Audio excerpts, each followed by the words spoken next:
তাল কেটেছে মঙ্গলবারই মুখ্যমন্ত্রীর সামনে গোর্খাল্যান্ডের দাবিতে সরব হয়েছেন মোর্চা সমর্থকরা। জিটিএকে অন্ধকারে রেখে পাট্টা বিলি করেছেন মুখ্যমন্ত্রী।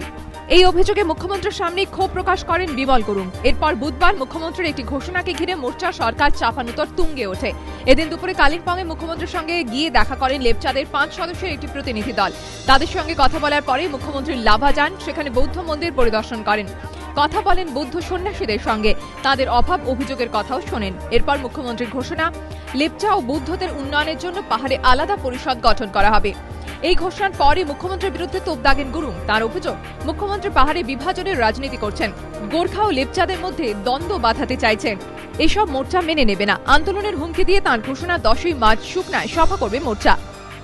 ये भी बता दिया कि लेप्चा को एक डिवाइड एंड रूल करके और ये लेप्चा का अलग और ये जो गोरखा अब ये जो जितना भी हम लोग का गोरखालैंड मांगने वाला अलग, ये ऐसा डिवाइड एंड रूल करने वाला।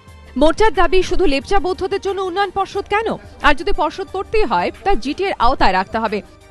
गोरखालैंड टेरिटोरियल एडमिनिस्ट्रेशन है, फिर वहाँ पर लेप्चा डेवलपमेंट काउंसिल बनाने का जिस तरीका से मुहिम चल रहा है ना, ये तो लेप्चा डेवलपमेंट बोर्ड ये तो जीटीए का अंडर में होना चाहिए। जीटीए का अंडर में होने से ठीक रहेगा। এর আগেও কলকাতায় এসে মুখ্যমন্ত্রীর সঙ্গে বৈঠক করেন লেপচা প্রতিনিধিরা। তখনই মুখ্যমন্ত্রী প্রতিশ্রুতি দিয়েছিলেন তাদের জন্য পাহাড়ে আলাদা উন্নয়ন পর্ষদ করা হবে।